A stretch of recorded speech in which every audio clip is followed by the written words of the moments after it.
Hello! Hi everyone, how are you doing? Can you hear me? Am I coming through okay? Hello, hello, testing. 1, 2, 3. 1, 2, 3. Gotcha. Alright, fantastic.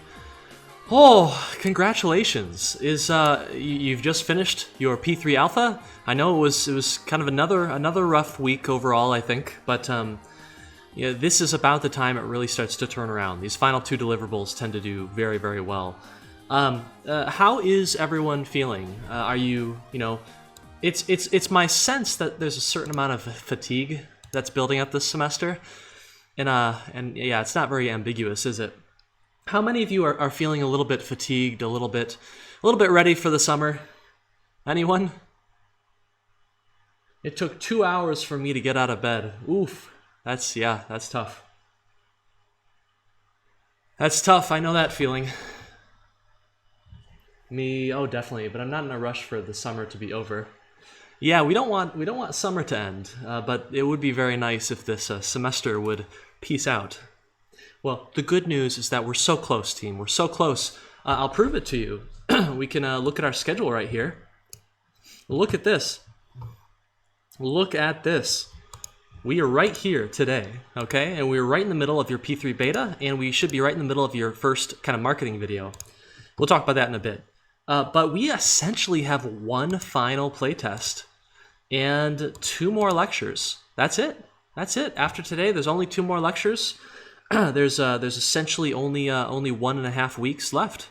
When we get to the showcase day on Wednesday, your final day of class, there won't be any lecture that day, so you'll be able to skip that if you want to. And your P3 Gold won't be due on Monday. It'll be due the day of the showcase as well. Okay. So yeah, summer can't get here any sooner. Not a little bit lol. Semester. Ooh, that's scary. Burned out. Yeah, it's pretty scary. I'm reminded of there were a bunch of interviews when Red Dead Redemption came out from the developers who essentially said that the game only really came together in the final 3 or 4 months. Before then, it really wasn't working very well. It wasn't very fun or focused. So that is to say that games have a strange way of coming together at the last moment. And I think this tends to be features, extraneous features, tangential features start getting cut left and right when you get into that final few weeks, because it becomes very clear, you know, we need to finish these things. These other things can wait; they're periphery. So I think that's why that kind of happens. We in the home stretch, we got this. Heck yeah! Just after last night's play session, the final thing I'll say is, oh, please do not submit a game that is broken. We can't give you points for something we can't see. Please do not let the staff be your first batch of playtesters for the week outside of your team. That is very risky. And if the game's balance is a little bit off, if the game's has a game-breaking bug that happened to slip in at the last moment, then you're not gonna get the points you deserve. Okay, and you really deserve a lot. So make sure that you take these builds before you submit them, get them a little bit polished up. Don't take too long. You know, take a few hours to play through the game a few times, make sure everything works, make sure you can see everything, and balance a little bit. Probably, here's another tip for the showcase. Players cannot give you votes and cannot appreciate things in your game unless they can get to them. What actually happens in the industry, if you go look at videos of gameplay footage at an expo like E3 or even GDC, what you'll find is that most games are balanced to be a little bit easier than they are in the home edition. The reason this is because when a journalist, when a person, a con goer is at your playtesting session, is at your booth, they're playing a game for the first time. They're probably going to play for about 10 to 15 minutes, and then they're not going to come back, right? And so if the game is super hard and they can't get there, if they need to study and practice a lot, then there's a good chance that they're just not going to see that content. So then the home edition, when someone's made the purchase, you know they're going to stick with the game for at least 30 minutes to an hour. Then you can increase the difficulty back to where you want it. This is to say that just think about your balancing in the context of your audience at the showcase, okay? All right. So let's get back to it. Enough tangents. Enough of this. Okay, so here are some fun announcements. We need to move fast, but here's the world's most famous fighting game player, Daigo Umehara, versus a very well-known video game character, Sans Undertale. And this is a clip I really love because it just kind of demonstrates the power of this medium. Let's go ahead and watch it.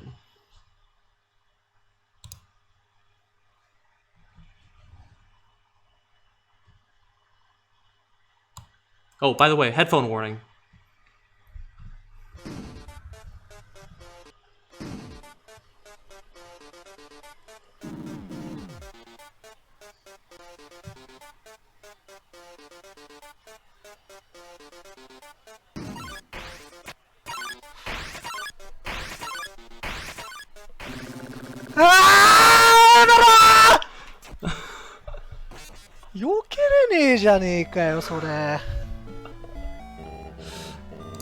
All right.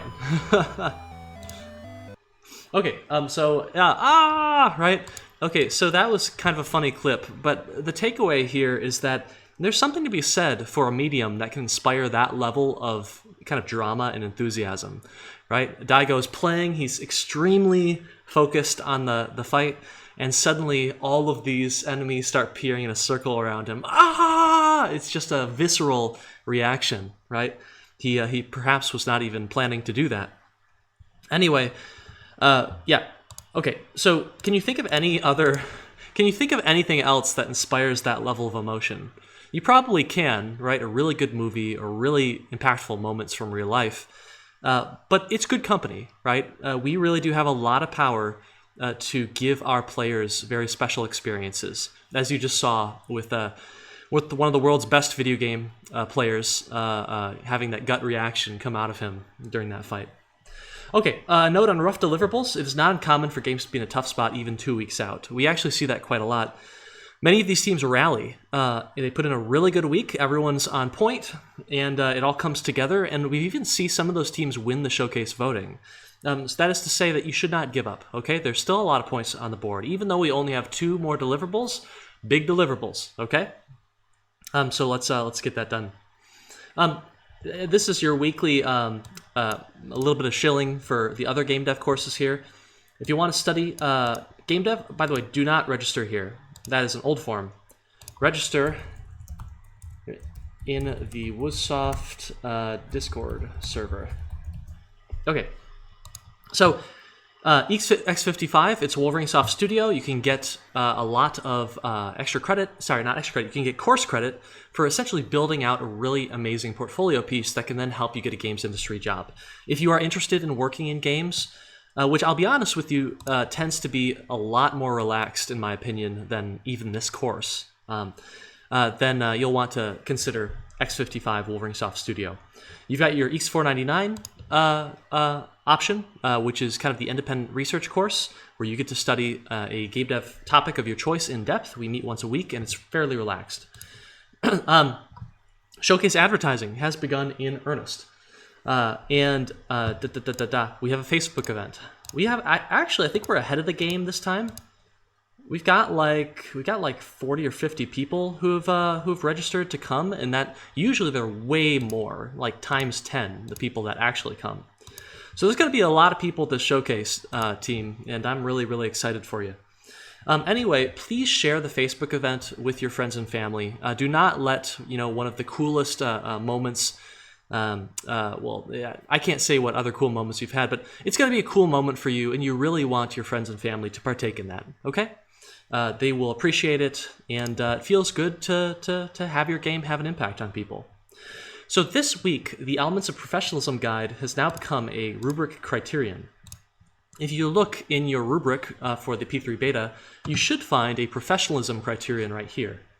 And you need to get those points by essentially having all of the things in this article. You need to have scene transitions. You can't just snap straight to gameplay.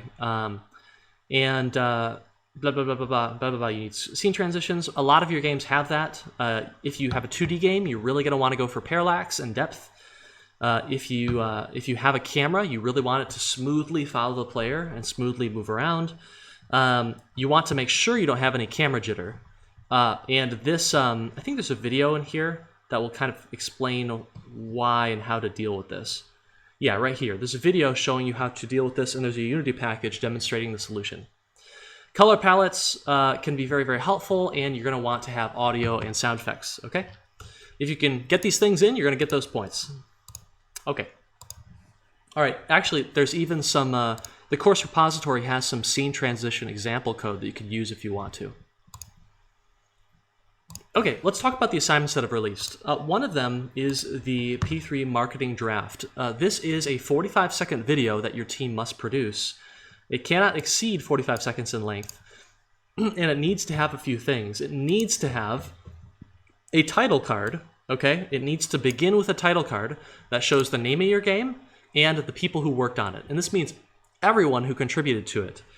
As in, if you have freelancers, if you have Pat 305 musicians, if you have voice actors, then you need to make sure their names are on there as well, okay?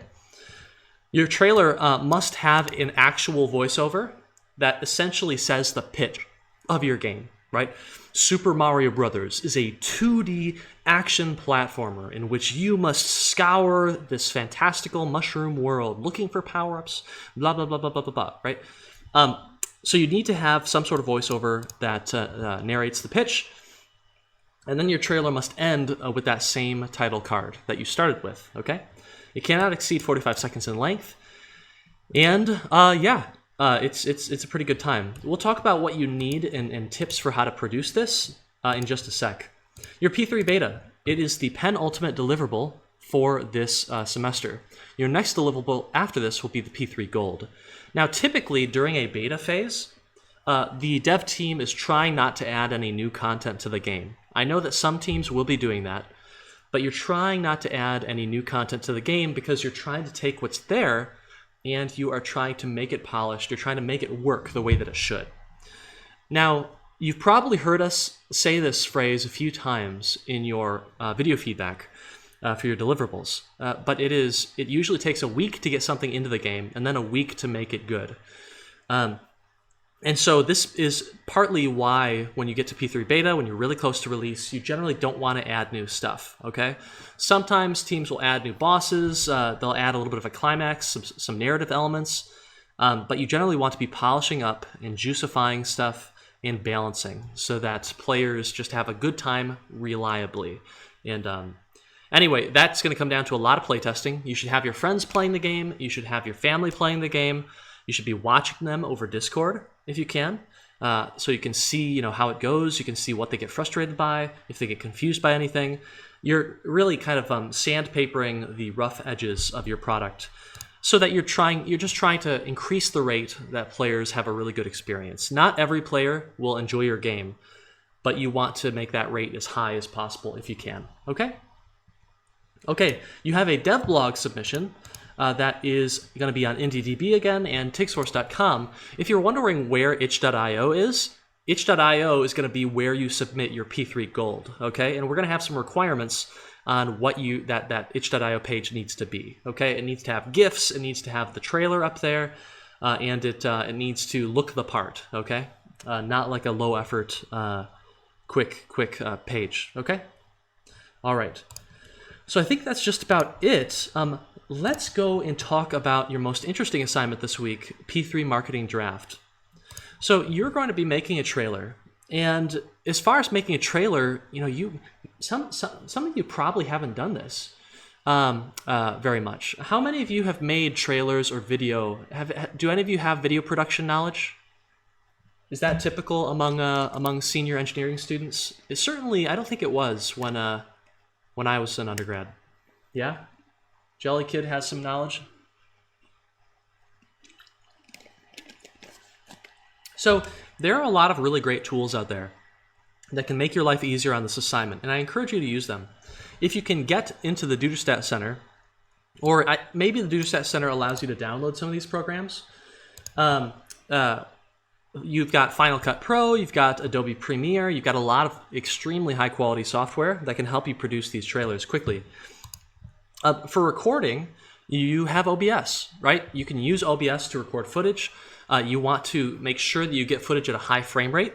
There's nothing more discouraging for an audience to see a trailer in which the game's footage is like, but. You want it smooth and beautiful, right? And 60 FPS, or at least 30 if you can.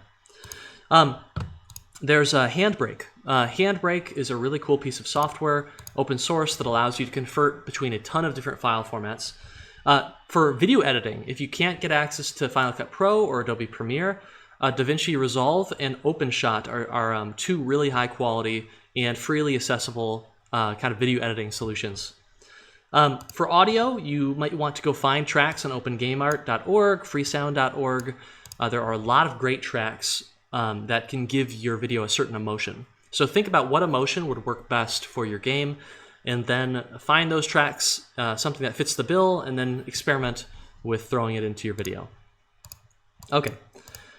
Recording booth in the DuderStat, I don't think many people are going to use that, but if you do need to record a vocal from your laptop, then you really want to record it and then use Audacity, use noise removal, okay? You can make your voice sound a lot more crystal clear if you use Audacity for a little bit of touching up. It's extremely easy, okay?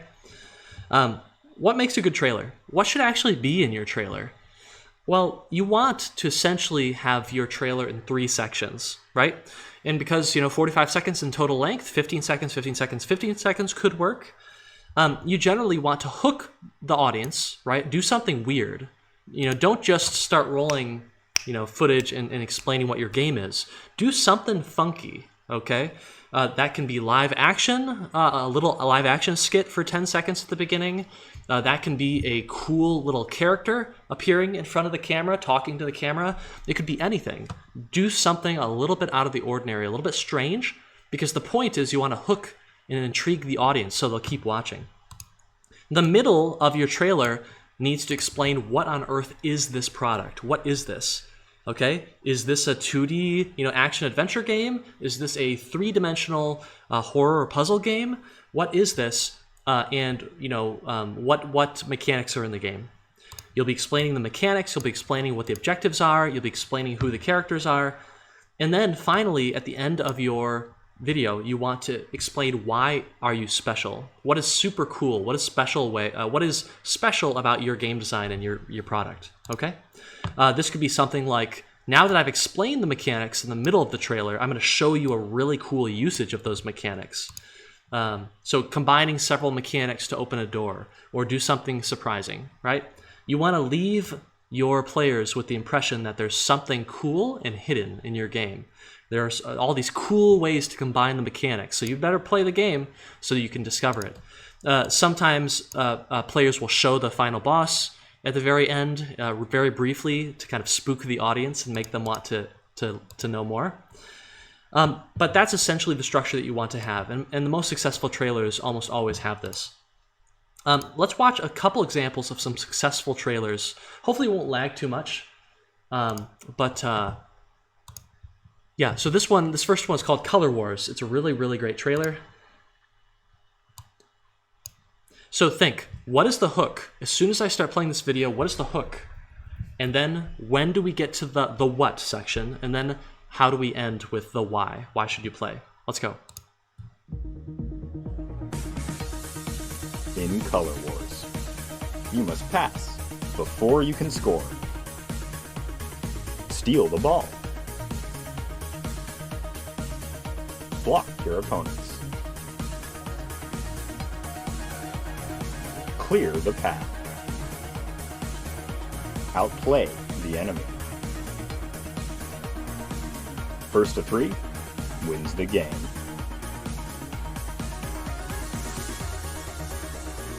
Color Wars. Okay, so you can see the structure is there. The video starts out and it just immediately hits you with this really nice background music that's very impactful and some sound effects. it immediately shows you some really cool gameplay footage, right? So it shows you a couple cool maneuvers, it shows you the characters blowing up, and then after you've gotten the hook lasts about 5 seconds for this trailer, and then you've got, about 30 seconds of showing each mechanic. You have to pass before you can score. You can steal the ball. You can create a wall to block opponents, right? You can shoot. You can aim and shoot. Okay, and then the Y comes here at the very end. They show you some really cool video footage. Look at this banking pass and then a shot that barely hits the goal. It's a very, very exciting trailer. It's very polished. It works extremely well, okay? I think this game won their showcase back in the day, in part because of the strength of this trailer. Okay, let's go ahead and watch another trailer here. See if we can figure out what's going on. Remember, the Y. Remember, the hook, the what, the why. So what is the hook in this trailer?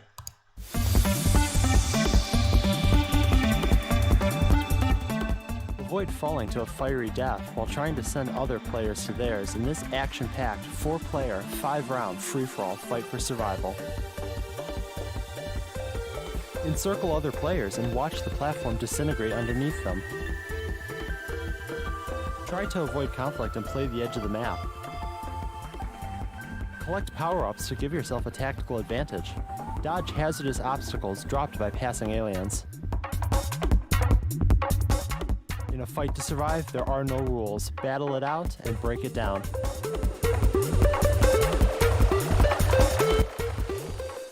All right, team, chat, what do you think the hook was?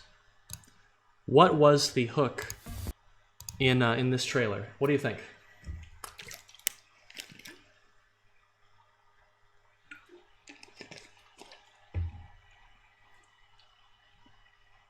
Fall Guys? So the hook in this trailer is this title card.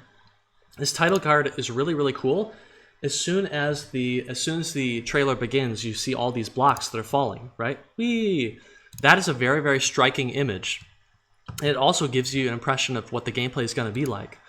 Then we have about 30 seconds of explaining, what do? You roll around the grid, you try and encapsulate people and trap them.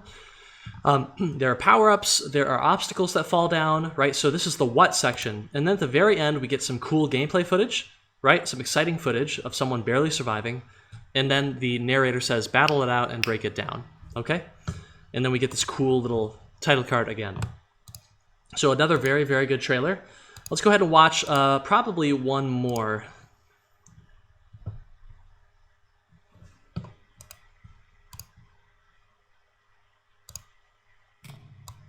Two duets, the Rose Sisters, and the Forget-Me-Nots. Both these groups love to sing. But there can only be one.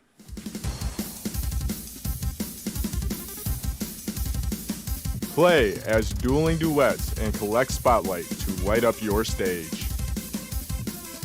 Hit, hook, dash, and pass. Do you have what it takes to steal the spotlight? All right. So the hook, right? The hook here is this kind of first section. You get the spotlight turn on, and you get an introduction to the two main bands in the game. You get to see their little stages over here. They walk up to each other, and then the disc mess up music sound effect, right? So you've got like the first third of your trailer is all about introducing the characters and the narrative, which is a usually good hook. And then we get into the second third of this trailer where you get to talk about the mechanics of passing, right? You steal the spotlight, you pass it to your teammate, you can whack to get it back.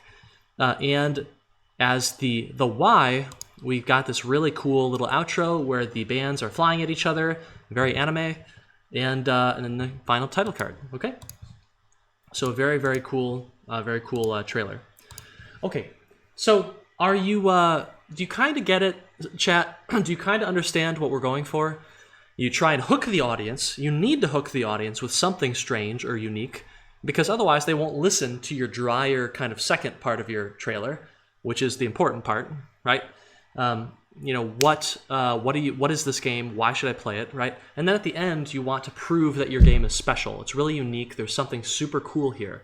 So you show off the coolest thing in your game. All right? So that is the basic pattern that we want you to follow, and we're going to give you feedback next week, because on Monday we're going to be watching, on Wednesday we're going to be watching all of your trailers, okay? So even in this rough draft, try and get the structure right. Your footage might be a bit laggy, it might not be perfect, your voiceover might be a bit imperfect as well, but try and nail your structure down this week, okay? Figure out your hook, your what, and then your why. Okay, so we need to move pretty quickly. We're a little behind the semester if we want to get through our Games as Art lecture, Games in Business, and then Games in AI lecture. So today I want to talk about games and art. Games are really, really, really unique in that they are a technological product that is also really, really great as an artistic medium. The apps, if you could go work at a startup or at a big company working on an app for your dry cleaning, and there might be creative elements of that app. There might be small ways in which you can kind of express a message or an artistic intent, but it's not going to be nearly as much freedom for you as if you were working on a game. Okay. Games are really, really unique in that they can put you in the shoes of other people. They can show you different perspectives and help you build empathy that way. So it is a very powerful tool for us. Okay? Who's played Papers, Please? Anyone? You'll know what I'm talking about if you've played Papers, Please, or many other very artistic, very powerful games. So a question for you. Chat, what does it mean for something to be art? What does it mean to you? This is another one of those questions, like what is a game, that is a useful thought exercise. And so let's do it. What does it mean for something to be art? What do you think?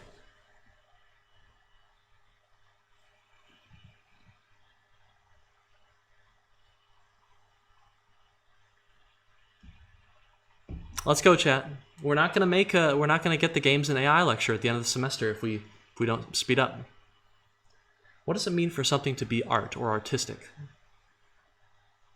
You feel like it's beautiful. Well, what about, have you ever seen a painting that looks ugly, right? Or is a little bit creepy or disgusting? Is that art? Jellykid says it promotes thought or strong emotions. Okay, so something that makes you think. Okay. So it's an interesting question. If you ask this guy, his name is Roger Ebert, then he has a very straightforward opinion on this. He essentially said that video games can never be art. I'm not sure why a movie critic is commenting on an art form they clearly have no experience with, but this was his thought. There's another guy who's pretty interesting in this slideshow. This is Satoru Iwata, the late president of Nintendo. And he had another thought on this. He said video games are meant to be just one thing, fun for everyone. And if you play Nintendo's games, that philosophy is definitely there. You won't find a ton of artistic messages in these games. But the games themselves are still very artistic, are they not? They're beautiful, they're very creative, they're very interesting. I wonder how Iwata would have thought about a game like Journey. Right? There are parts of this game that are not very fun, but would he have also thought that maybe it's trying to be something a little bit more than just fun? So, artistic questions and ideas through gameplay. There are a lot of games out there that maybe their main intent isn't necessarily to be fun. Maybe they're trying to get you to do something else. I want to show you a game called Passage. It was created by Jason Rohrer. And it is a hard game to run, so I'm going to hope that it runs okay. Let's go Passage. Okay, Passage, and let's see if we can get this game to run. Okay. So Passage, let's. I think it struggles to run if I'm not in a certain compatibility mode. But let's see how it goes. Oh, all right. Hey, there it is. Now it's I hope it's not too laggy. Hello? Oh. Oh, there we are. Hold on, just a sec. I'm going to zoom this in for you.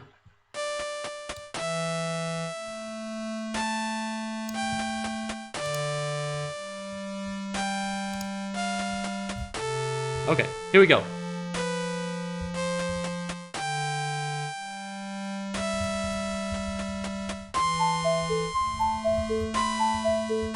So we found our friend here.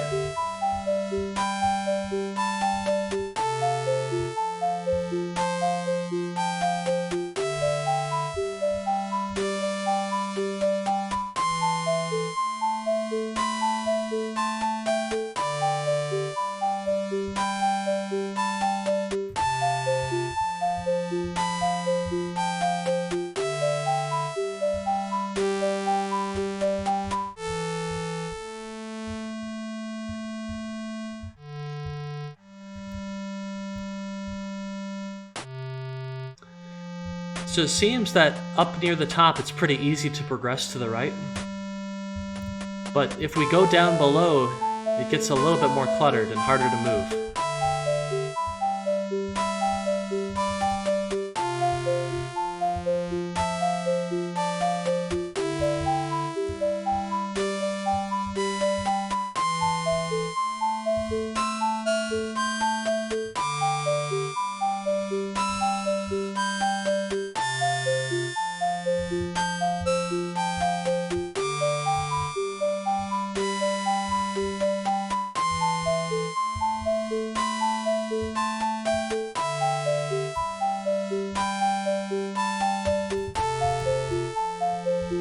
I'm trapped, I can't go.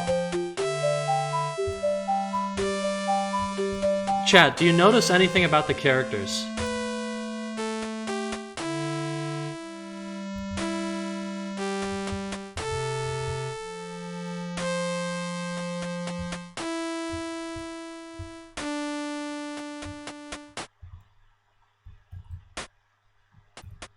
Got a treasure chest?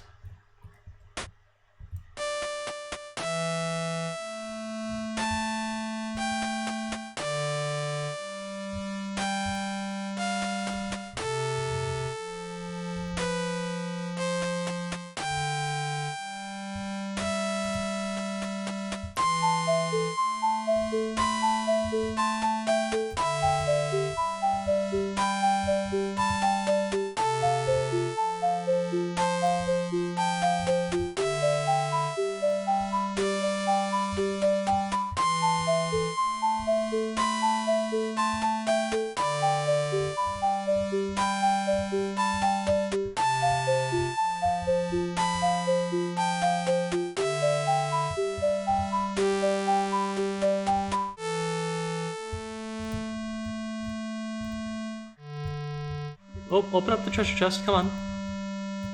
Oh.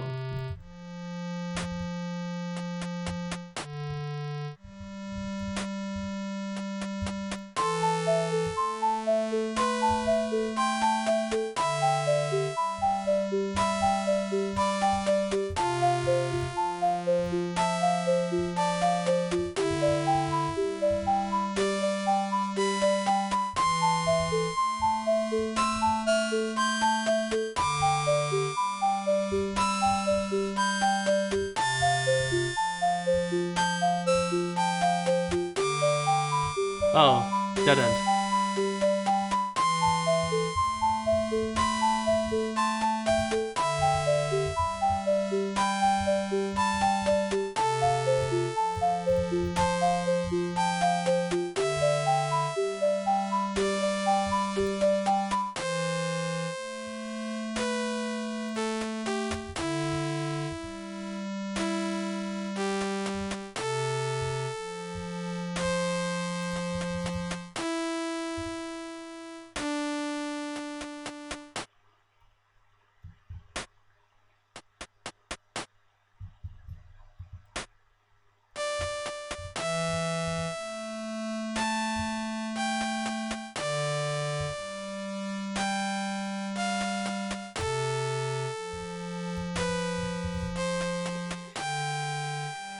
right, there you go.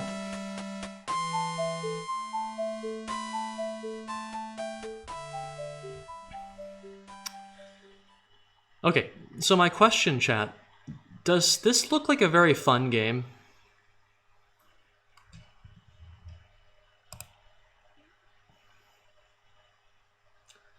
Do you think this game was made for fun? I will tell you, it is not particularly enjoyable. Movement is slow. The points that you collect are not very impactful. They don't feed back into the gameplay at all. You can get stuck very, very easily in dead ends. But if you ask yourself, what does this game, how does it really compose itself? There are a lot of really interesting things here. There are certain mechanics that are fairly subtle. Many of you may have not noticed this, but at the beginning of the game, you are totally alone. You get points as you walk to the right, but did you notice how the point total changes?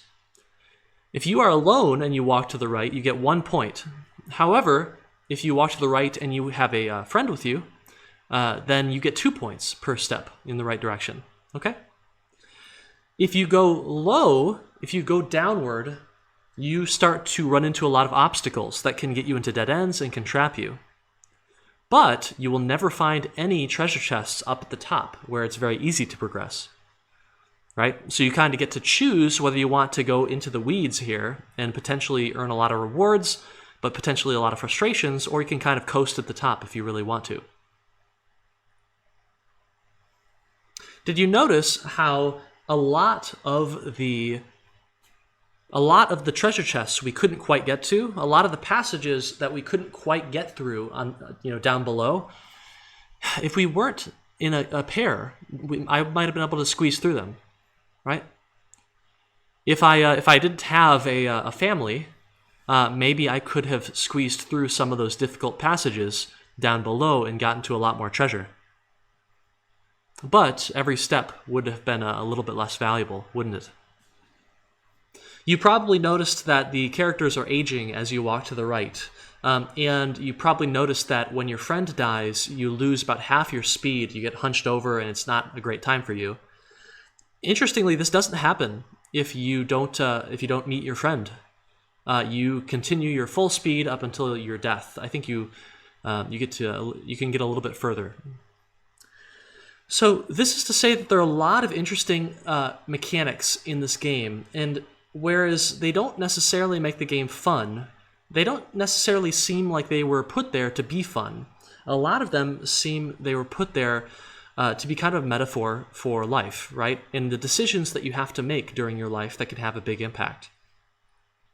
So while starting a family, for instance, might block you from a lot of career advancement and a lot of opportunity, every single step you take with that family has a good chance of being much more fulfilling than if you were alone. Okay? So there are a lot of interesting things in this game. You can play it again. I notice new stuff every single time I play. Ask yourself, was this a game that was made for the purpose of entertainment? Maybe, but maybe not. Okay? Do all games need to be fun? The next game we're going to play is Mainichi, and it is a pretty uncomfortable game, to be honest with you, but a very, very powerful one. One that puts you in the shoes of someone who could be very different from you. You get to see what her life is like and what her daily decisions and challenges are like. So let's go ahead and give it a shot. I'm going to go ahead and end the passage here. I don't think passage wants to end. I keep telling it to quit. But it just hangs in there. So let me go ahead and... Okay, there we go. All right, so let's go ahead and play a game called Mainichi.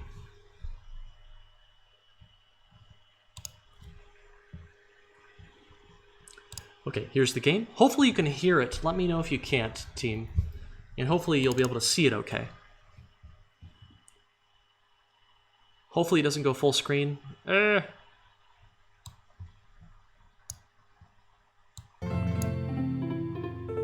Okay, there we go.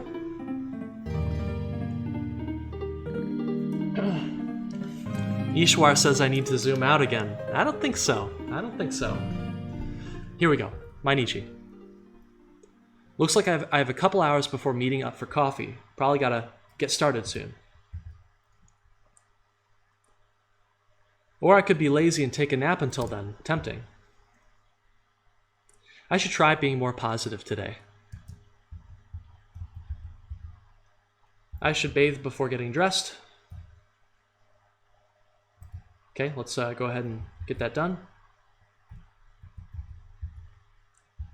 Should go take a bath before I put on makeup. I really shouldn't leave the house without some makeup. Is it time to bathe and shave before going out? We'll go ahead and jump in. God, how is it still cold this time of year? I'll never get used to it. Oh, that's a good idea for a game. Ow, not the knee again. Right, so we've got a game designer here. She has a good idea in the shower, in the bath. Very relatable. It's only coffee with a friend, but I probably should put on my face before leaving. I just think of it like painting. Once you start, you can't go back, really. There. I look like me again.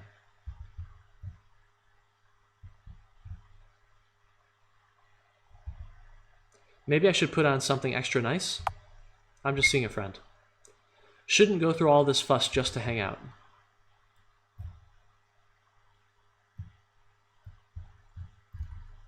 Would love to get some gaming in, but it looks like I don't have much time left to get ready.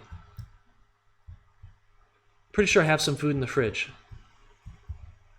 Haven't been eating very well lately. Maybe I can sneak in some food before leaving. Let's warm this up. Peach curry chicken. Thank God for slow cookers. Looks like it's time to go. I don't want to keep her waiting.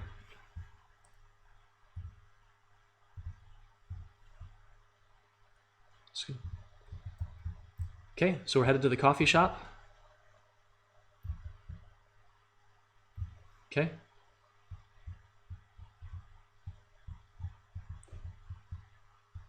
Oh my God. Look, is that a boy or a girl? Shh, they'll hear you. But isn't that gross?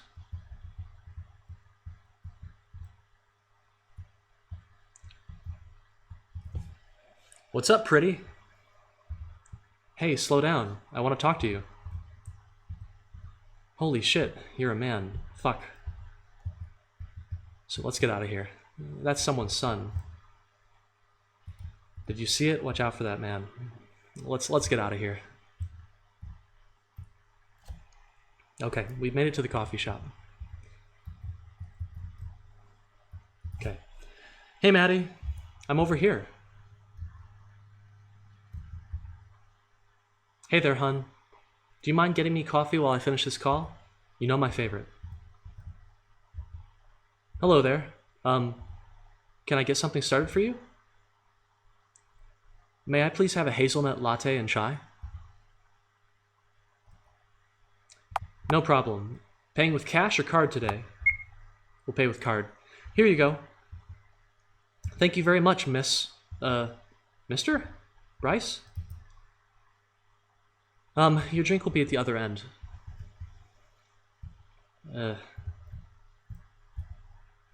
Oh, it's that cute barista. Catch his attention or sneak away when we can. I think we're gonna sneak away for now. Here's a hazelnut latte and chai up at the bar. Okay. Caffeine delivery. Just in time. You look down. Is everything okay in life? You know, the usual. It's hard to feel happy sometimes. You shouldn't care what people think of you. Your friends love you, and that's all that matters. Thanks.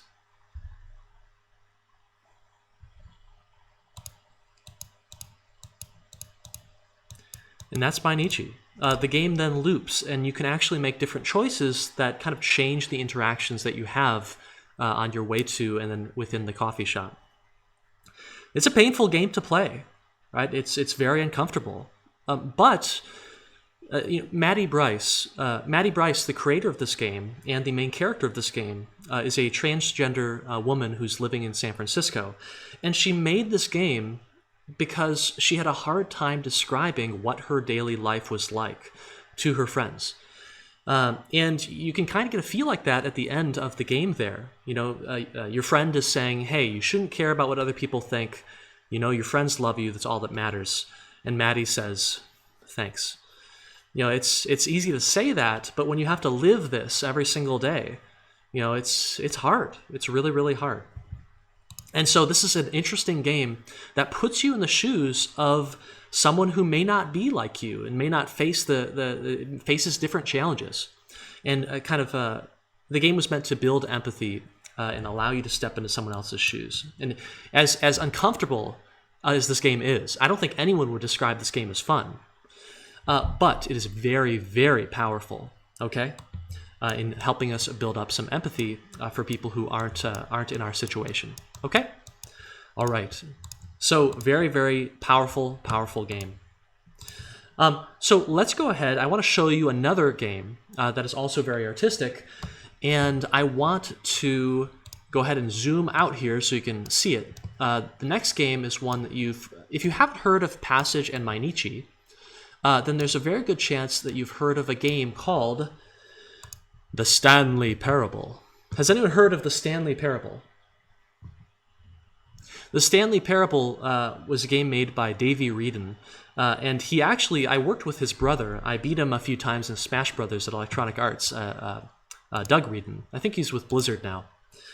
And this is a game that was very, very difficult to make. Davey was crunching a lot toward the end, and it really had an effect on his health. But when the game came out, it was a smash hit, and it was a very, very poignant and powerful game itself. So let's go ahead and let's play this game. I think I need to get Steam going. Okay. I thought I had Steam open. I guess it decided to close or something. Not sure. Go ahead and log in real quick. I apologize for the lack of setup here.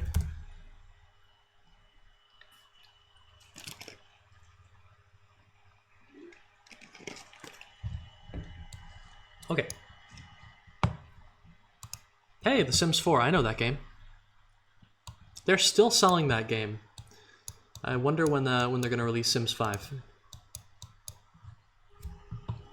Okay, Stanley. I'm going to need your help, chat, because this is a game full of powerful decisions to make. And I'm going to need some help to figure out how to make them.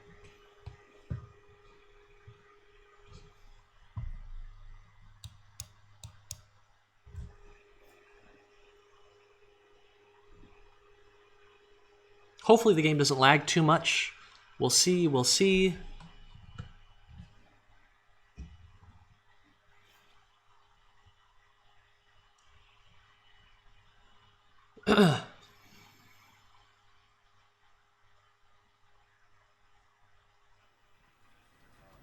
Okay, are we lagging? Are we okay on stream? Are we looking pretty good? It looks like we're handling this pretty well. All right, good, good, good. Let's begin the game.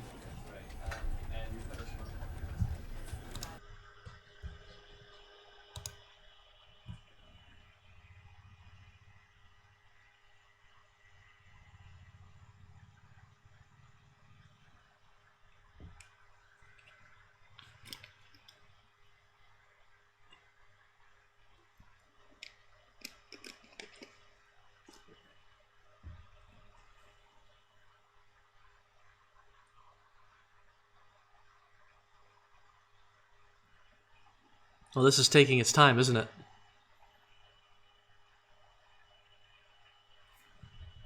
Oh.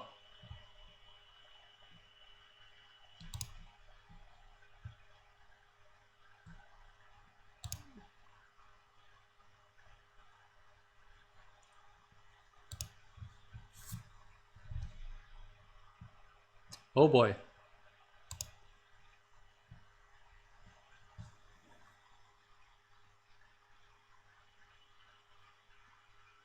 Almost there. This is the story of a man named Stanley. Stanley worked for a company in a big building where he was employee number 427. Employee number 427's job was simple. He sat at his desk in room 427 and he pushed buttons on the keyboard. Orders came to him through a monitor on his desk, telling him what buttons to push, how long to push them, and in what order.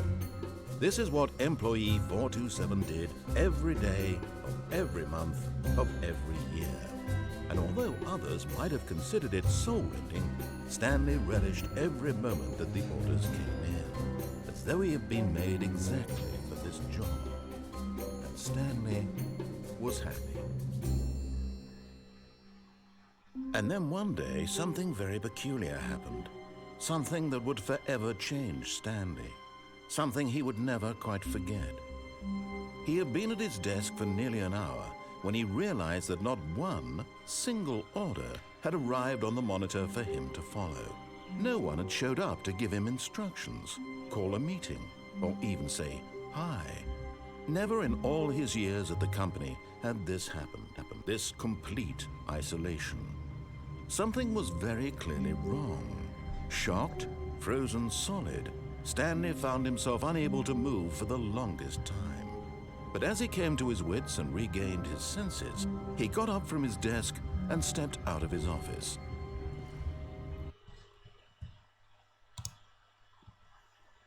Okay, I'll bring my screen back and then we can go ahead and begin. All right, team. What is the word? Let's go ahead and figure out this mystery. Oh, I think the game's trying to come back. So we are an office worker. We have the job of pushing buttons as they come onto our terminal, and no one showed up to work today, and it's very strange. All of his co-workers were gone. What could it mean? Stanley decided to go to the meeting room. Perhaps he had simply missed a memo. No matter how hard Stanley looked, he couldn't find a trace of his co-workers.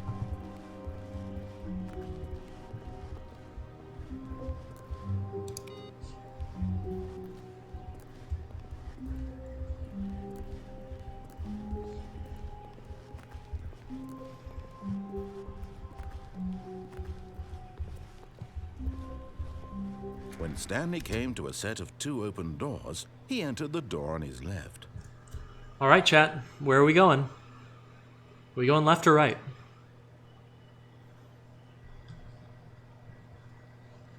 Okay, we got 1 vote for right. We got 2 votes for right. Got 3 votes for right. I think right is the winner. Let's do it. This was not the correct way to the meeting room, and Stanley knew it perfectly well. Perhaps he wanted to stop by the employee lounge first, just to admire it.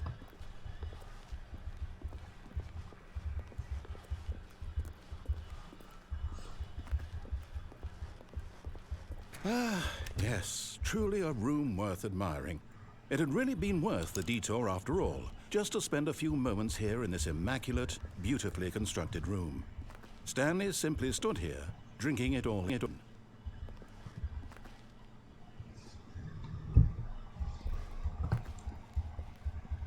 But eager to get back to business, Stanley took the first open door on his left. The first open door on his left. Okay, we can keep going straight, or we can take the door to the left. What do you think? What do you think, team?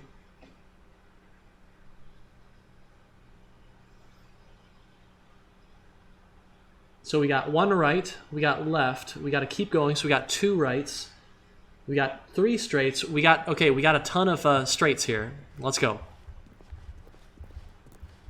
Stanley was so bad at following directions, it's incredible he wasn't fired years ago.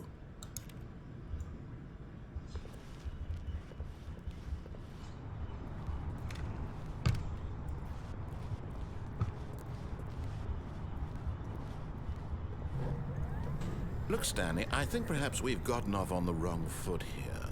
I'm not your enemy, really, I'm not. I realize that investing your trust in someone else can be difficult, but the fact is that the story has been about nothing but you all this time. There's someone you've been neglecting, Stanley. Someone you've forgotten about. Please. What? Really? I was in the middle of something. Do you have zero consideration for others? Are you that convinced that I want something bad to happen to you? Why, I don't know how to convince you of this, but I really do want to help you, to show you something beautiful. Look, let me prove it. Let me prove that I'm on your side. Give me a chance. So we've now made about 3 critical decisions here. Now listen carefully, this is important. Stanley walked through the red door. Red or blue?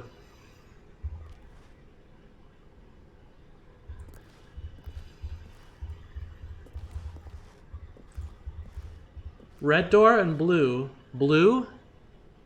Blue. Blue is the winner. Aha, perhaps you misunderstood.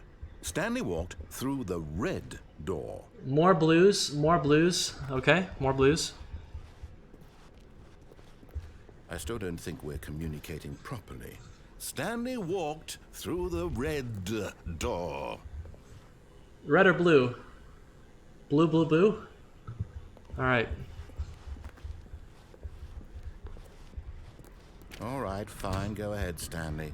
You want to know so badly what's out there? You want to find out what lies at the end of this road you've chosen? Well, don't let me stop you.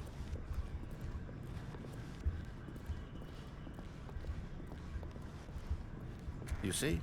There's nothing here. I haven't even finished building this section of the map because you were never supposed to be here in the first place.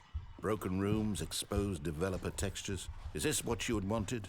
Was it worth ruining the entire story I had written out specifically for you? Do you not think I put a lot of time into that? Because I did. And in the end, it was all for nothing. Because this is what you wanted to see.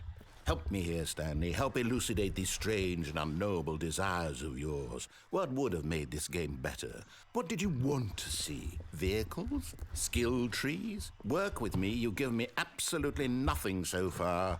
I cannot jump. Let me take a stab in the dark at a new design, and you can give me some feedback. There we go. A third option. This already feels leaps ahead of where we were before. Go ahead, Stanley. Take it for a spin. Okay, I'm going to stop you there. Now, tell me about your experience with this new version. Would you say that the game benefited from allowing you more choices? Feel free to be honest. I'm looking for some real critical feedback here. Okay, what's the rating, team? What's the rating? 5, 2,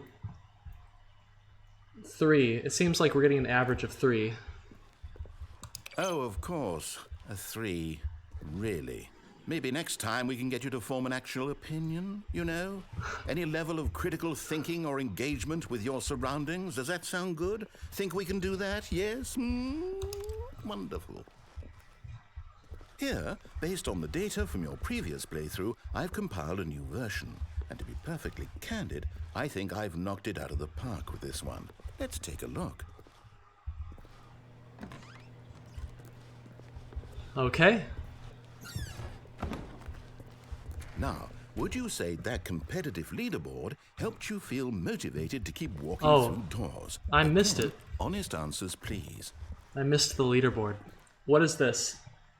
I think it's. I'm gonna give it a 1. The guidance was really bad. Hey, I nearly forgot. I've got a prototype of a new game I've been working on, and now would be a lovely opportunity to give it some play testing. You wouldn't mind taking a look at it, would you? Perfect. Let me boot it up. All right, we're gonna play a new game.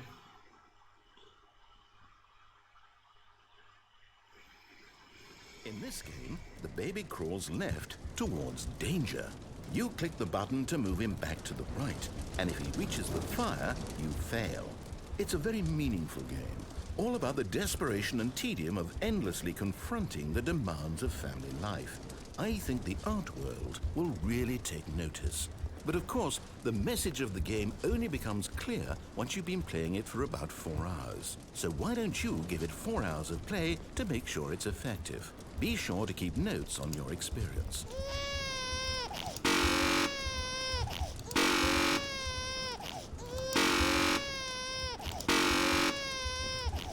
You have to play this for 4 hours.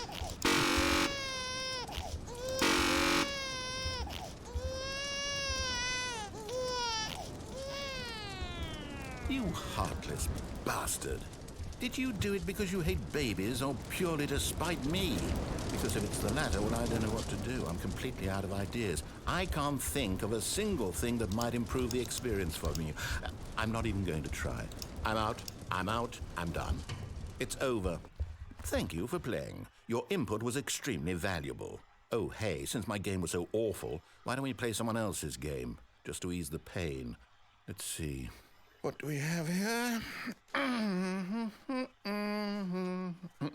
Yes, this seems like it'll work. Let's give it a shot.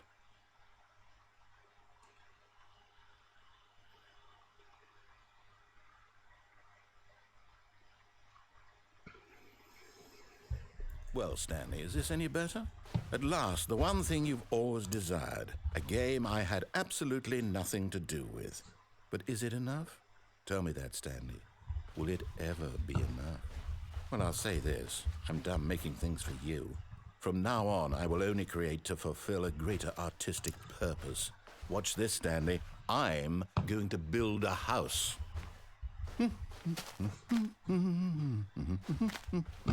This will go here, no, here, and then.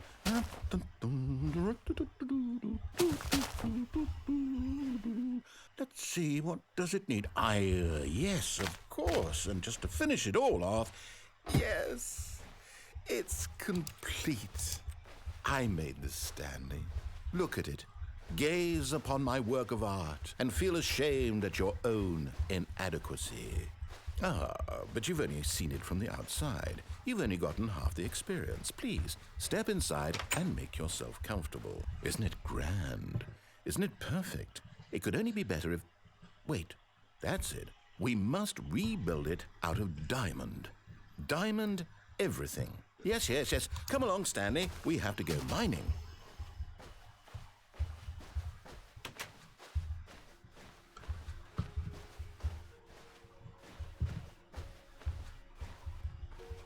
Oh my, it looks like it's going to get a bit dark. Have you brought a light?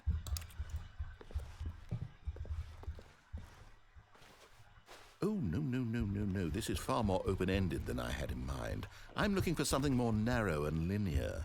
Something that makes you feel utterly irrelevant. This won't do at all. 1 out of 5. Even the diamonds couldn't save this one. Okay, new game.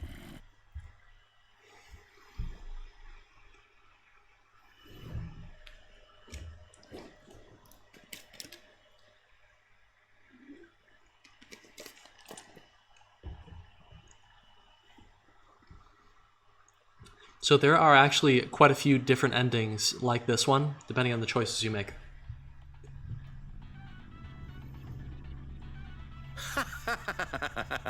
Yes! I don't even know what this game is, but I love it.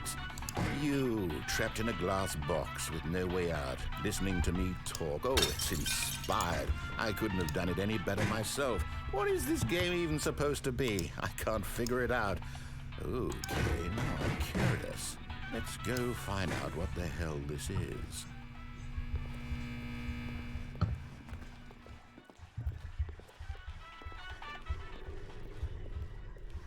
Oh, it's a puzzle. Critical thinking, Stanley. Your forte.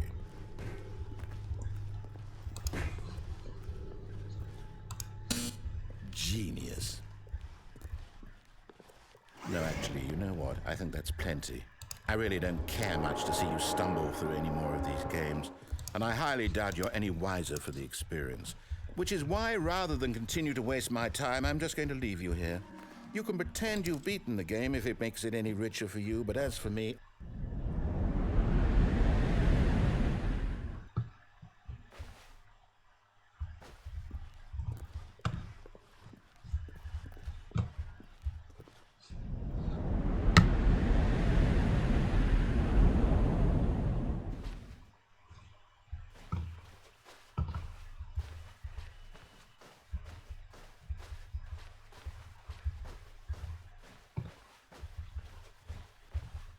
I can't see anything.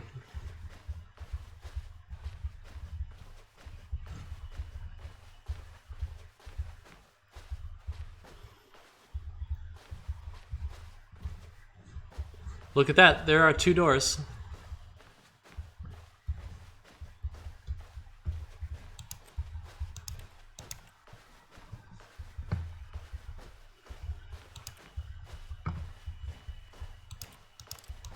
Is the stream still okay?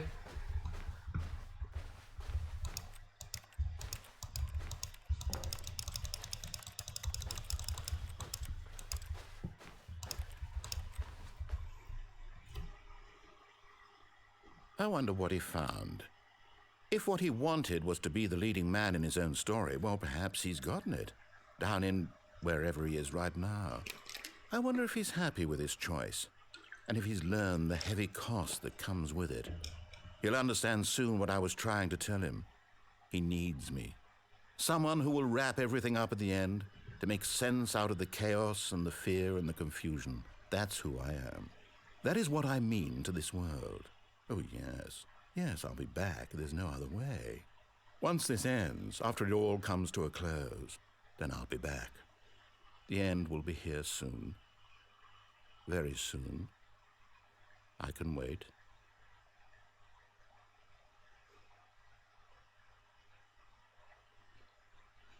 All right, so that was one ending branch of Stanley Parable, and there are like, what are there, like 30 endings or something? And you get to these endings by making different choices as you play through this story, because in just a moment we're going to be reset, and we will get to make the decisions again. Would you like to see another ending?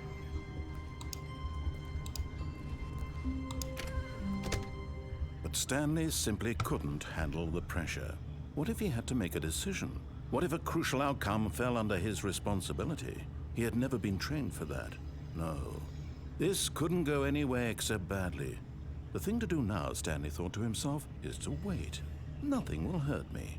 Nothing will break me. In here I can be happy forever. I will be happy. Stanley waited. Hours passed, then days. Had years gone by? He no longer had the ability to tell. But the one thing he knew for sure, beyond any doubt, was that if he waited long enough, the answers would come.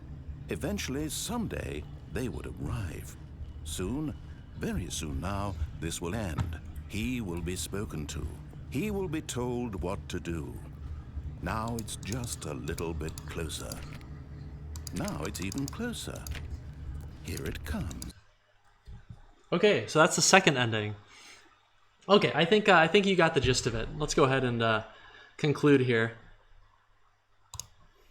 Okay, bye-bye, Stanley Parable. Right, so this is a game that is very, very good at messing with your expectations, and in particular, it likes to pick on and use tropes from video games. One of the narrator midway through this puzzle said something to the effect of, "Hey, like, you've gone off plot, you've gone off script. You know, what do you want? Do you want skill trees? Do you want cars in this game? Vehicles?" Kind of echoing what many developers probably feel when players don't play the game the way that they want them to play. Right? So a lot of interesting discussion in this game of things like free will, things like choices, and I guess predestination in a way. And yeah, it's a really, really interesting game. So I encourage you to play through it. I think it's fairly cheap on Steam. I don't know what the current price is. But check it out if you have a chance. It's a pretty quick playthrough and very, very fun. Okay? Okay, so let's go ahead and take about 5 minutes. We went a little bit past our break. We're going to come back at about 1:45, and we're going to play a few more games that I think many would describe as artistic. And we'll have a good time, okay? If you have any questions, please ask them. I'm going to step away for just a sec, and I'll be back pretty soon, okay? All right, I'll throw on some music.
Yeah, video games, staring at a screen in general for too long, staying in one spot for too long can be pretty bad for your health. I encourage you to take breaks when you're playing games. Every couple hours, make sure you get out for 20, 30 minutes, walk around a little bit, get some sun. It'll make you feel a lot better.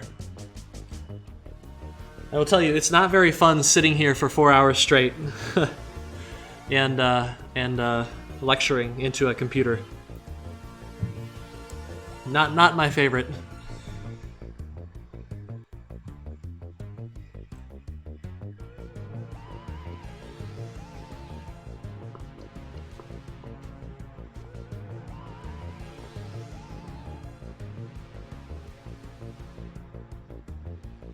Yeah, taking a break in the middle is really, really useful. Our playtesting sessions last 5 to 6 hours every Tuesday night. And wow, it's not fun. We should schedule more breaks in the middle of that.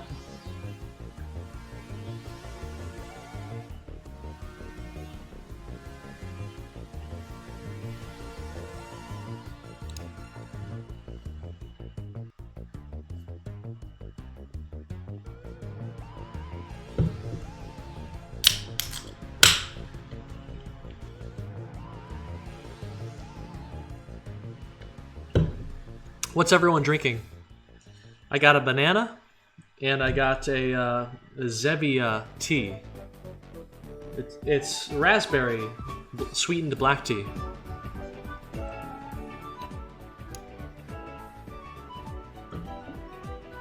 I'm drinking the banana, yes. Coffee, OJ. You can't drink a banana? Well, that's what you think. Has anyone ever had banana smoothies? Incredible. Very, very delicious. We got sparkling tea, okay. Ooh.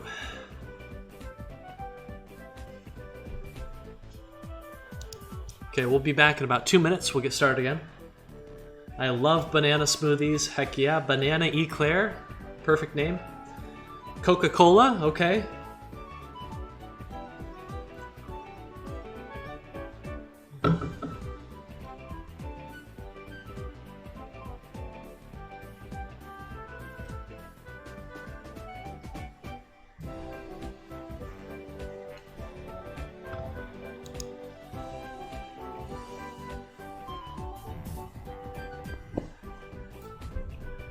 Okay, class, if you listen to this music really closely, what game does this sound like it's from?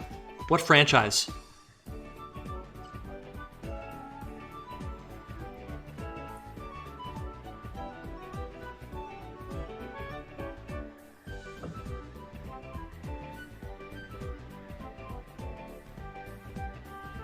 Yeah, bananas really are pretty cool.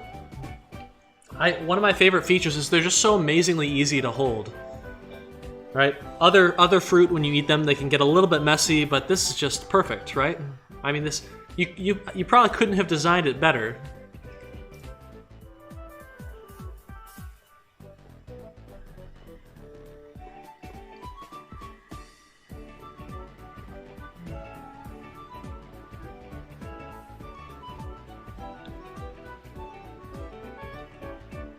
Okay, it's time. So this is Pac-Man. This is Pac-Man World. This music. Okay. So we've seen Passage, Mainichi, and Stanley Parable. I've got a few other really fun artistic games to show you. This next game is a beautiful game with a deep artistic message. It's called Pond. And hopefully I don't mess it up, because it's pretty easy to mess this game up and not get the proper ending. Hello? Okay, here we go. It's called Pond. You can tell it's deep right away from just how the text is written. By the way, how do I play this? Hello? Can I tell Firefox to let me run Flash? Do I need another browser to do this? Uh-oh. Uh-oh. Okay, it's telling me up here, this game runs on Flash. Adobe began blocking it. Okay. Supernova SWF Chrome extension. Oh, man. Okay, hold on a second. Can we get it working in Chrome? Do I need to download that extension?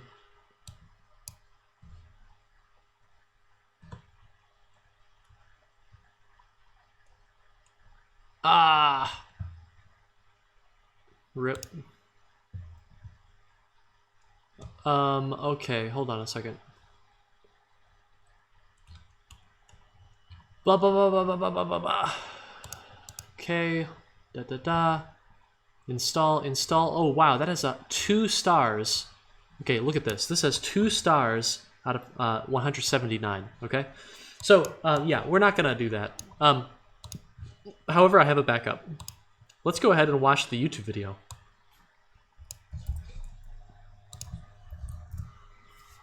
You can pretend I'm playing it. And this way we know I'm not going to mess it up.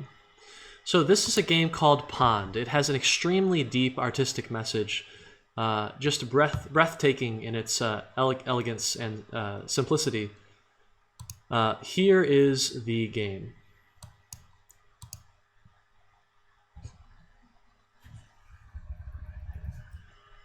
The game works like this. Your only actual button input is to press spacebar to breathe in air, and then you have to release it at the right time. So you breathe in, you breathe out, in, out. YouTube is not working for me now. I think the universe does not want us to experience this incredible game.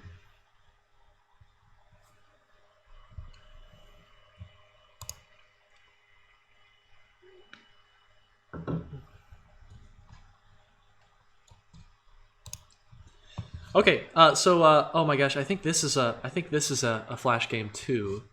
Oh, what a sad situation. Let's see if we can move on to the next game.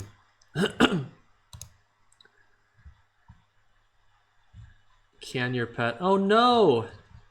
Oh no! Oh my gosh, we can't play this one either. This was a rough off season for Flash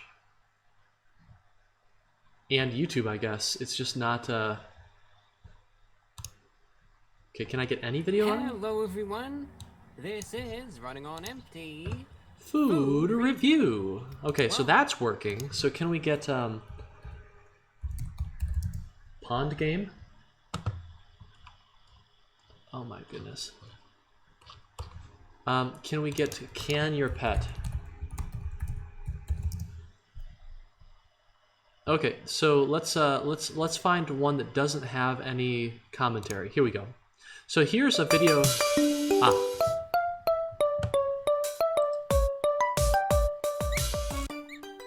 Okay, so this is a game called Can Your Pet, and it's a game about playing and interacting with your pet and finding out what it can do. So we're customizing our pet here.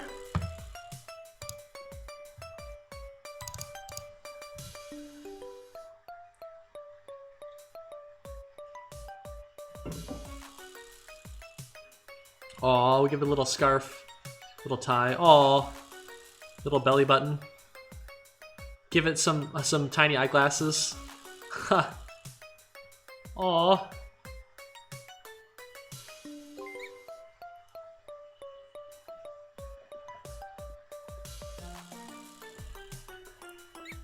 So you can feed your pet to build your relationship up.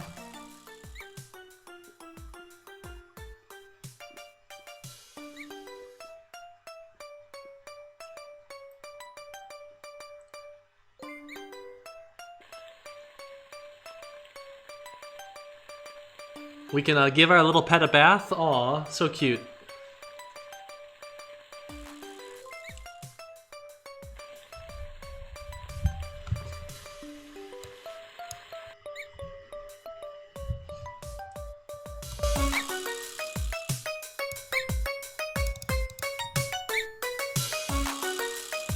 Can play soccer with your pet.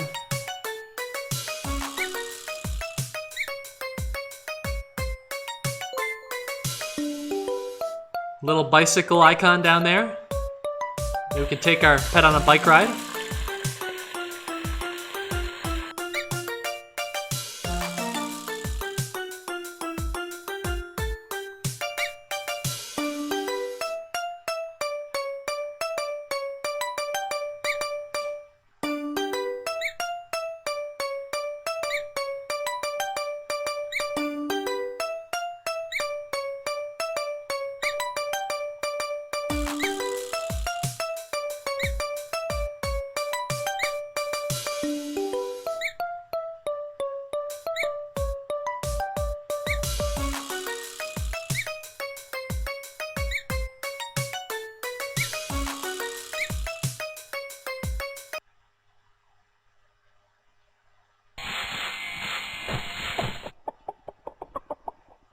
Johnny? Yeah?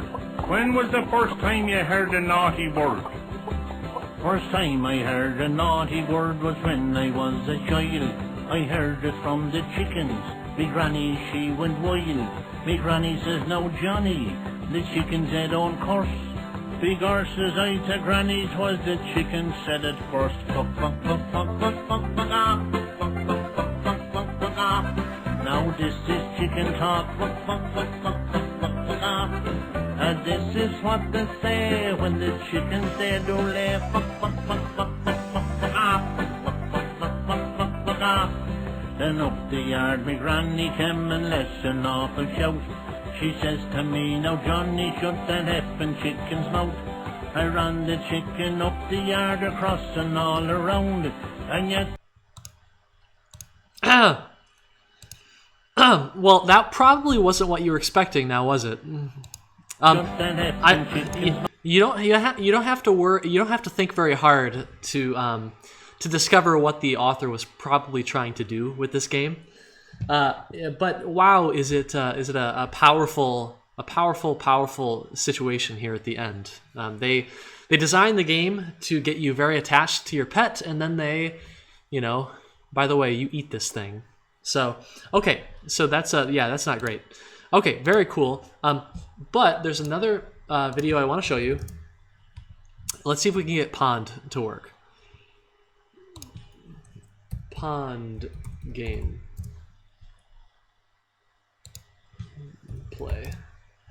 Gameplay. Pond. This game's a little bit more obscure. A little bit tough to find, maybe. Let's see if I can get that video to run.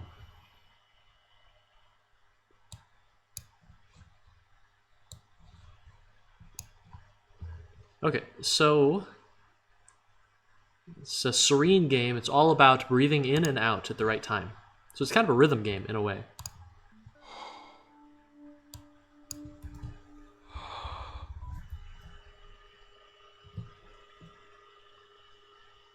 I wonder if this video is so slow to play because YouTube has like de-emphasized it. They're like, wow, no one ever watches this video. So it's on their coldest servers.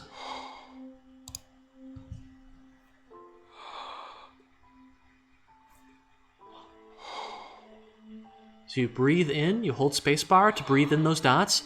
When they get to you, you release the spacebar. Lonely Road.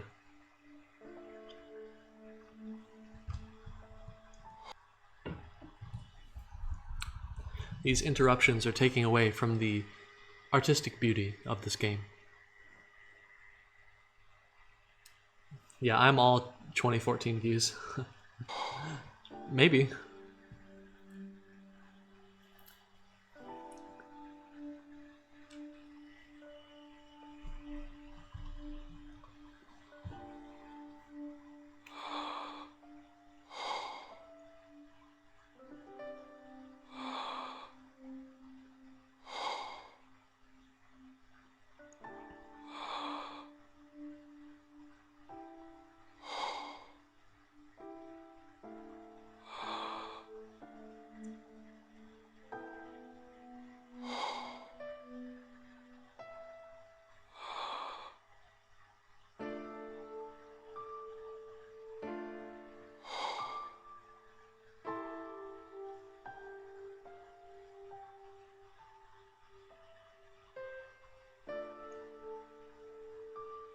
We have reached the pond.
Okay, so I think you get the gist of it. This is a game that starts out kind of written in this very heavy-handed way, and it very clearly tries to look like a game that is maybe trying a bit too hard to be artistic and peaceful and above, common game tropes. And at the end, it shatters that completely by throwing in fighting game health bars, button mashing QuickTime events, and a little referee that comes out of nowhere with a different art style to say hold, and a Final Fantasy attack. So, an instance of an artistic game whose main artistic message is to make fun of games that try too hard to be artistic. Very, very, very interesting game. Very fun. I wish we could play them, though. I've also got experimental gameplay. So we have all these games which are clearly trying to have an artistic message. They're trying to tell the player something. But there are also a lot of games out there that choose to get very artistic with their gameplay styles and not necessarily their message. So Braid is a game that we've seen a bunch of times. This is a game that does a lot of interesting stuff with the power to rewind. And the game, as it progresses, takes in these powers that you have and limits them in certain ways. That can make you appreciate the power of time control. There's a game called One Single Life out on mobile devices. This is an interesting game because it's a parkour game where you jump across building tops. However, you only have one life. So once you start playing and leave the practice mode, when you leave the practice mode, if you fall, you die. And it saves some data to your disk on your mobile device. And it's kind of hard, I think, to uninstall it and get another shot. So a very interesting kind of experimental gameplay. You only ever let someone play this game once, and as soon as they die, you eliminate their ability to play. Another really great game that you've probably heard of is Papers, Please. It is a very well-known game about putting the player in the shoes of a border guard in a very tumultuous location in the Eastern Europe. And so you've got a ton of people coming in. You've got terrorists that are bombing the border. You've got people who are trying to escape from lives of poverty or people who are hunting them. You have to try and look at people's papers to figure out whether you should let them in or not. And sometimes, people will die if you do not let them in, but they don't have quite the right papers. So what kind of moral choice are you going to make? You have to make enough money to support your family. If they get sick, you have to buy medicine. It's a really stressful game, and one that is, it's really engaging. Okay. So Roger Ebert said video games can never be art. Satoru Iwata said that video games aren't really trying to be art. They just need to try and be fun. On the topic of whether or not games are art, we actually have a nice little legal decision. So in the case of the law, at least in the eyes of the law, the Supreme Court decided whether or not games were art. In fact, they decided that indeed they were, in 7-2, so almost unanimous. And this was an interesting case. I think this was in California. The local government was not very happy about the availability of violent games. So games like Grand Theft Auto, Red Dead, Assassin's Creed. And their claim was that games were too easy to get. So you could be a kid, you could walk into a GameStop, and you could get these games and buy them without having to show ID. Now, this was sometimes the case at less reputable stores, but most of the time, the ESRB would block you. If you tried to purchase something that was rated M and you were like 12 years old, you wouldn't be able to do it. Anyway, the question essentially came down to, are the games art? In the USA, there is the government is kind of curtailed in their ability to restrict artistic products. And so, the Supreme Court said, whoa, the local government cannot restrict these things because, yes, we consider them speech, and it would run afoul of the First Amendment. So anyway, yes, in the eyes of the law, video games are indeed art. But anyway, that's just kind of an interesting factoid. It's pretty obvious that they are, hopefully after this lecture. So why is this important, right? I'll remind you that you are all engineers. You know this, right? But in many ways, you are all also producers. You're designers, and yes, you are all artists. You get to choose what kind of technology you make. You get to choose what that technology supports, what kind of artistic message it supports. So embrace that, right? You have a lot of power as game developers. And so, use it to share your thoughts on the world. Use it to show people something new, something that will make them think maybe a little bit. Okay? All right. So that is all for this particular lecture. I would like to go ahead and get on to our next topic, which we're not going to complete today, but I would like to move a little bit quickly. I want to talk about business analysis tools. In other words, video games and business. Okay? It is a very, very interesting topic. Business, while many of you may not like it, the kind of concepts we're going to talk about today will determine whether or not your team at Amazon gets funded and grows or gets destroyed and canceled and you get laid off. It will, if you go into academia, determine whether or not you can have the resources to open up a lab or whether or not you'll be under-resourced or eventually denied tenure. So this is a really, really important stuff, and there's a lot of activity these days as far as new business models. So who has seen these before? Has anyone seen these? Did anyone spend a bit of their childhood getting these? I remember I was really young. I think I was about 9 or 10 years old, and I was with my grandpa and grandma, and one of my favorite things to do was we would head down to the bait shop, because where we were, there was no supermarket, there's no grocery store. So we'd go down to the bait shop, and the bait shop would sell you Pokemon cards. That's how widespread they were. And essentially the idea of Pokemon cards is that you need cards to play this card game. And if you have really good cards in your deck, that's really good news for you because you're going to be more likely to win. It's almost like you pay to win. Anyway, you would go to the store, you'd buy these decks of cards with the amazing art on them, and you would rip these open, and you would kind of look. You couldn't tell what you were going to get. So you'd open them up, you'd look, and hopefully you got a couple cards that were intriguing, and hopefully you liked the art on all of the cards. And if if you missed out on getting that super rare card, then guess what? You got to buy another pack, right? Interesting. It's very interesting how popular these pay-to-win packets were back in the day when we were kids, maybe, and how unpopular these kind of mechanics tend to be today. It's very, very interesting. So in the news, right, there are a lot of interesting things happening. This is actually kind of old news, but ask yourself this. You probably use Steam, but how many of you use the Epic Games Store? Anyone use the Epic Games Store? Has anyone purchased a Bethesda game? Has anyone purchased a Bethesda game? Well, Bethesda has their own store. Did you know that? Discord, for a while, had their own store. I'm not sure if it's still open. But it seems today that just about every company wants to have its own launcher and its own store.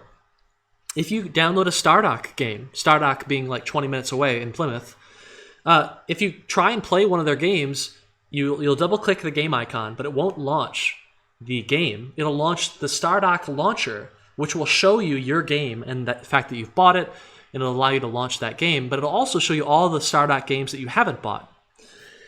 If you download a Plarium game, Plarium in Kalamazoo just had a presentation for IGA Ann Arbor. Plarium has their own launcher as well, right? If you want to play a Plarium game, you have to launch their launcher program, and it shows you all the games you don't have installed yet. And there you go. The question is, why on earth is this happening? Why is every company building their own kind of launcher/store system? The times are definitely changing, okay? So let's get back to the Pokemon cards. Right, back in the day, if you worked really hard and you beat a challenging dungeon or level, chances are you would open up a treasure chest and it would be kind of like this.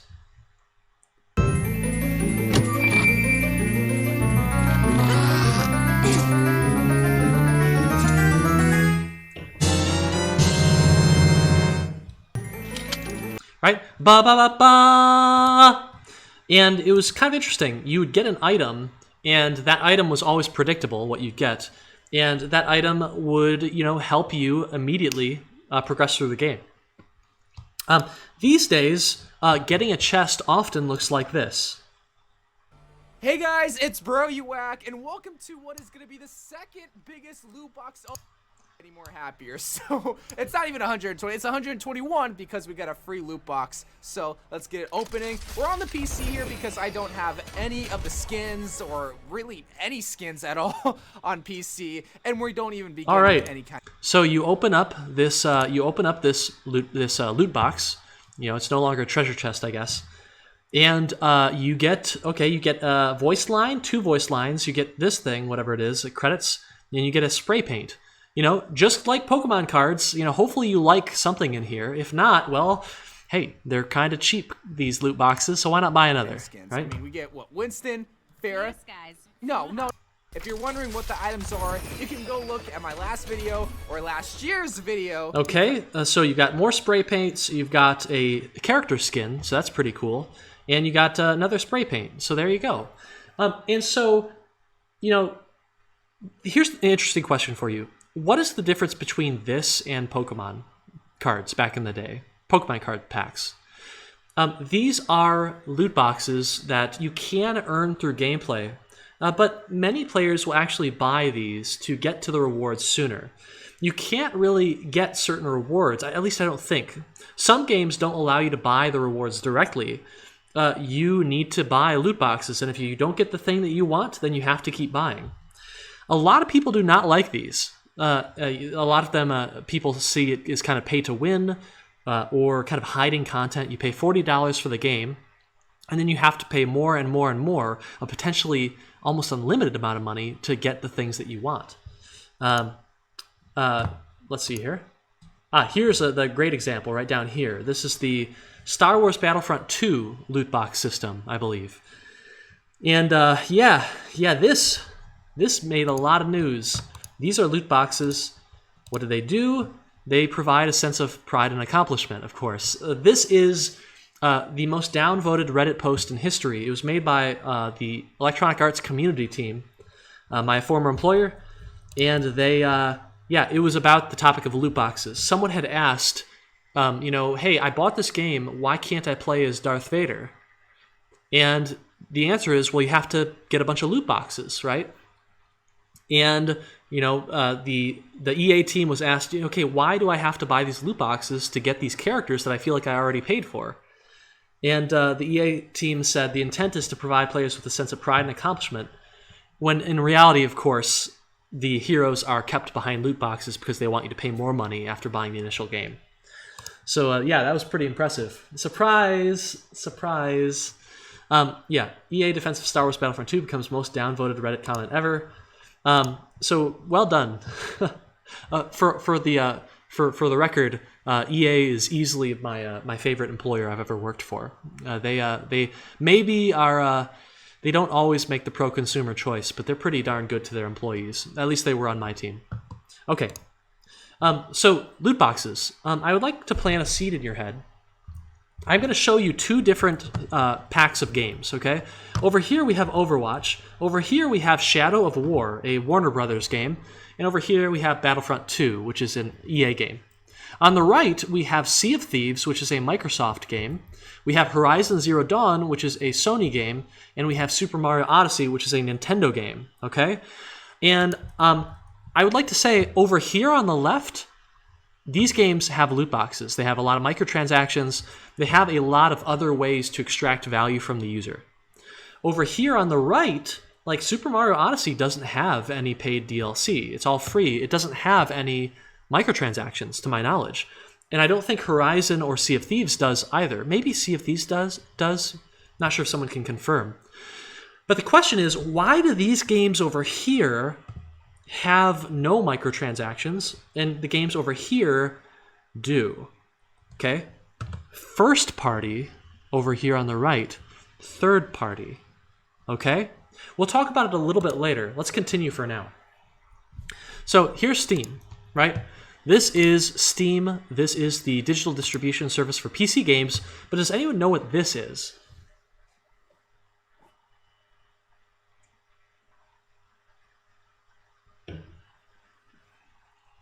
Yes, that is the Origin logo. Origin is Electronic Arts' rival to Steam, okay?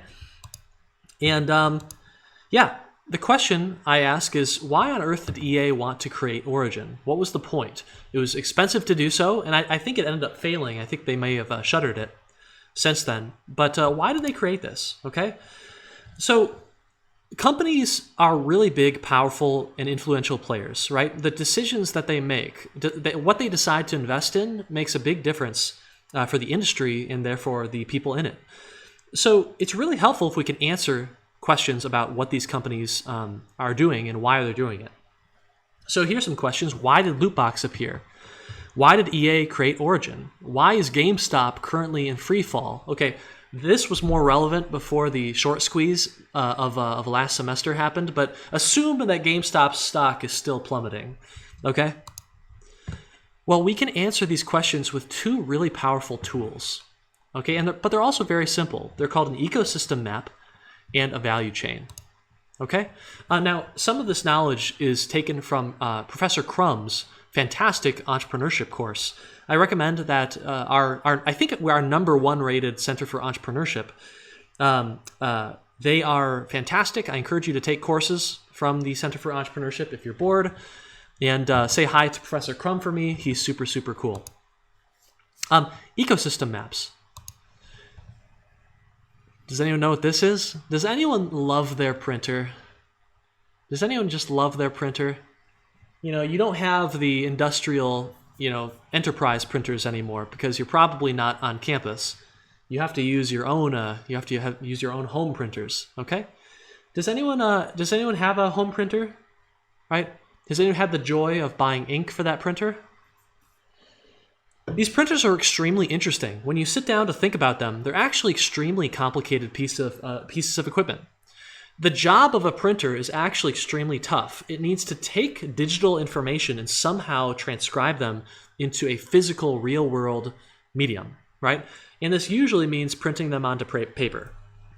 There's a lot of machinery that this machine has to have. It has to have the utensils for actually printing to the piece of paper. It has to have machinery for moving the printer, the piece of paper to different places within it. It has to manage ink levels. It has to have technology that can actually detect ink levels and use the right piece of ink. Many of them have scanners in there. Many of them have built-in touch screens and their own firmware that can be updated. If you think about it, these are really complicated pieces of equipment. So how on earth are they only $99, right? Like, this is not that much more expensive than a single game, okay? It's at $60, $70. So how on earth are these incredibly advanced pieces of technology selling for so little? Why are they so cheap? And then you realize, oh my gosh, you look at the cartridges, you look at the ink, okay? The ink, it ruins everything, right? The ink, $34 for a single small packet of ink for your printer. If you want color, oh boy, okay? Get ready to pay $70. All right. So, by the way, I looked this up. How expensive do you think this packet of ink is? How expensive do you think it is to produce the actual liquid that you're buying, that your machine needs? I'll give you a hint.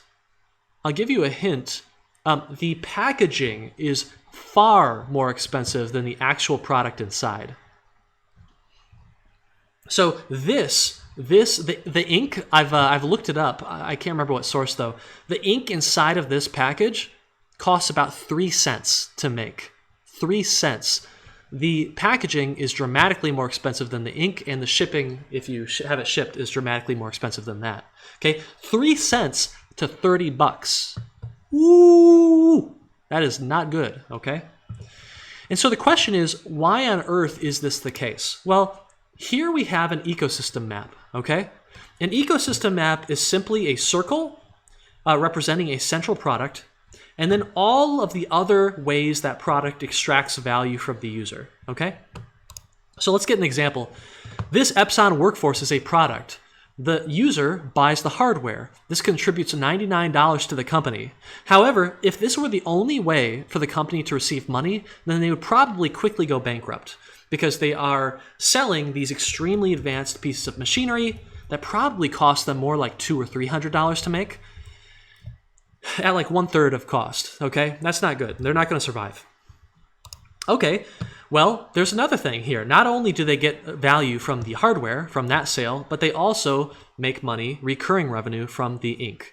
Now, the ink happens to be $30 to $60, and a single cartridge might last you 3 months, or less if you are printing all the time.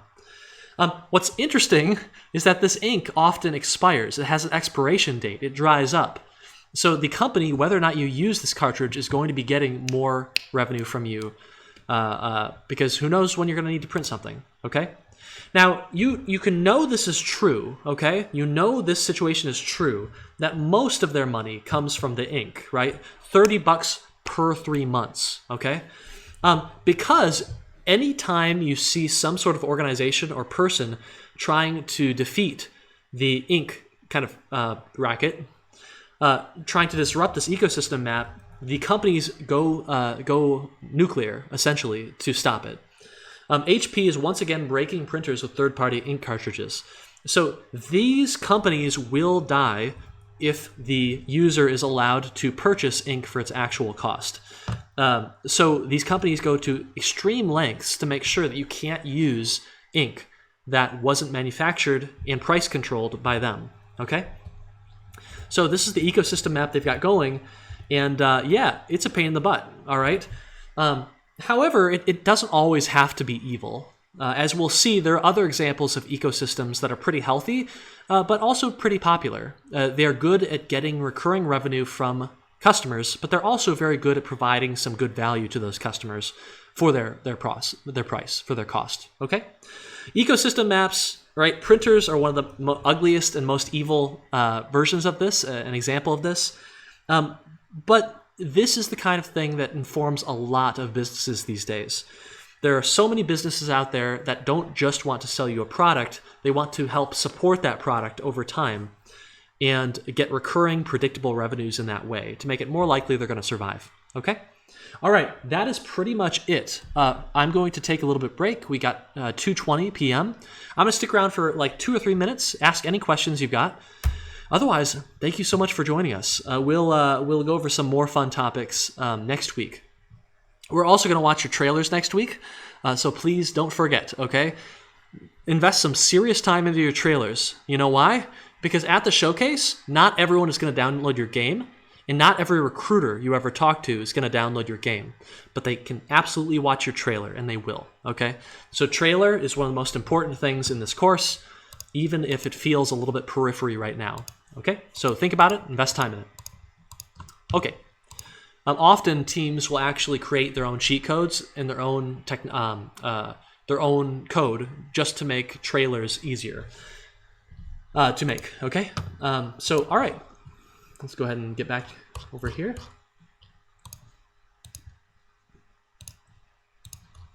We'll go ahead and reset. All right. So thank you all so much for joining us. I wish you good luck, and we'll see you next time. Bye bye. Ink is so expensive. Ink cartridges, a literal racket. Yep, $3, $5 max, then perish. They also got tech to stop you from refilling cartridges. Yeah, there is an entire black market of like third-party ink refill solutions and sources of ink. So you can go down quite a few rabbit holes trying to like modify your printer so that it will not know that you're using third-party cheap as dirt ink. So, you know, fortunately for the companies, this isn't widespread knowledge and it's not super easy to do. Fortunately for the users who are invested, it is possible to do. So if you're super bored, you might and you know, don't worry about risking your printer's health, then you could look into it over the summer maybe.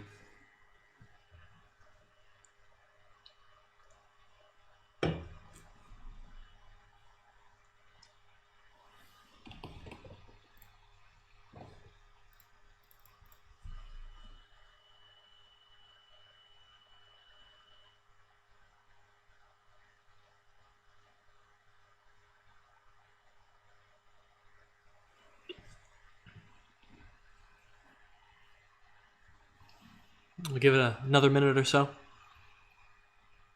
Then we'll be back at 2:30 with essentially the same thing, okay?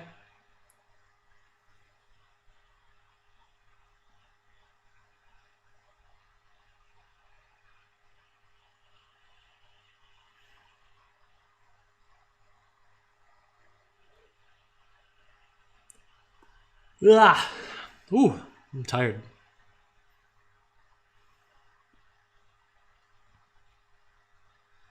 If you're finding it difficult to work, you're just very fatigued and tired, what I found is that setting up like team work hours can be very helpful. So for my company, we've got these 2-hour blocks in the evening of pretty much every day that the team just jumps into a Discord channel and we just work on the game. Just do it for that block, and then we get out of there. It's really nice because even when you're super tired, you've got people to talk to that kind of wakes you up a little bit. Kind of like having a workout buddy, right? You might have days where you're really not feeling like going and working out. You're really tired, but because your friend is there and you don't want to let them down, you tough it out, and it can be very useful in the long run. Okay, awesome. Thank you all so much for joining us. We'll be back in about 5 minutes. Until then, see you next time. Bye-bye.